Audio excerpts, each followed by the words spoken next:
So you can see here the date they have given very clearly when it was actually acquired, the X company, when it has actually acquired the Y company limited. So this is the date on which it has acquired. So up to this date you can take for if there is any reserve and any profit is there created by the subsidiary company in Y company, so that you can take for calculating the capital profit in Y company. Okay, so if you see general reserve, so Y company, if you see here the one up to 1/4/2014, right?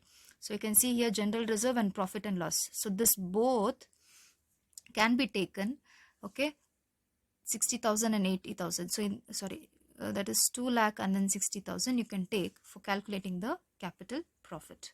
So can you see here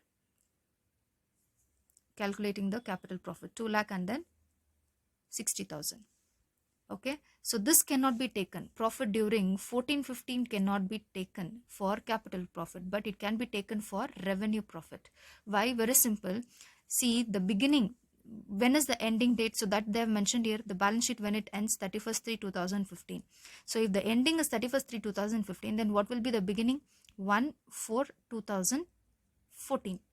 So from 1/4/2014 up to 31st/3/2015 is after. So this date you can take for calculating the revenue profit. So any profit is there, any reserve is there during this period, okay, that you can take for revenue profit. That cannot be taken for capital profit. Capital profit only up to this date. Only up to this date, and before this date, if there is any other reserve and profit and loss, that you can take. Okay, but between this cannot be taken for calculating the capital profit. So only these two to be taken in Y limited. So see this general reserve and profit and loss, who creates?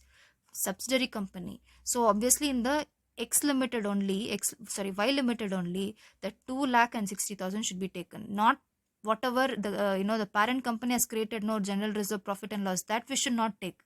So here if you see, the X limited is getting the share from Y limited company, okay, of whatever the profit and the reserve that has been created by the Y limited. Clear? So only that we should take for calculating the capital profit. So only this 2 is taken. That is 2 lakh and 60,000. So capital profit will be 2 lakh 60,000. Now this 2 lakh 60,000 is a capital profit, and other information related to revaluation of assets and liabilities is not given, so that we are not taking it.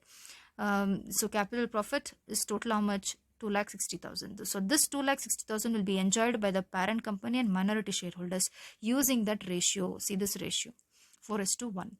So 2 lakh 60,000, 4 is for parent company and 1 is for minority shareholders. Now coming to the step 3, revenue profit.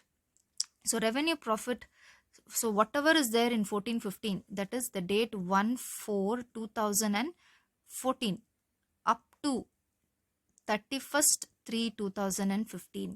So whatever the profit reserves is created by the subsidiary company in the subsidiary company, that profit also will be shared among the X company and minority shareholders.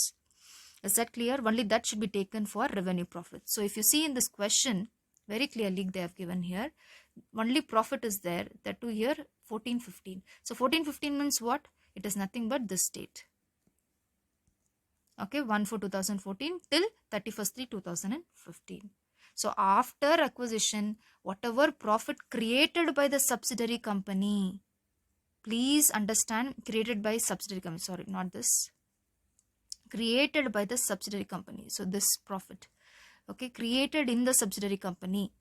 So that subsidiary company 80,000 has created, so that will be shared by the X limited. That share will be, it will be taken by the parent company and minority company. Is that clear? So if you see, only the profit is there. So how much is the profit on for 2015 and 2014 and 15? It is so it is 80,000. So only 80,000 is there. Only profit has created, earned by the subsidiary company. Okay, now this 80,000 again will be shared, which is of Y limited, which will be shared by the parent company, and also it will be shared by the minority shareholders. So share of X limited, X company is a parent company, minority shareholders, you all know. So this, how will you share this 80,000? Using the ratio which you have calculated in the step 1. Fine. So in this problem we are ending up to step 3, because in the question very clearly they have mentioned calculate only the capital profit and revenue profit.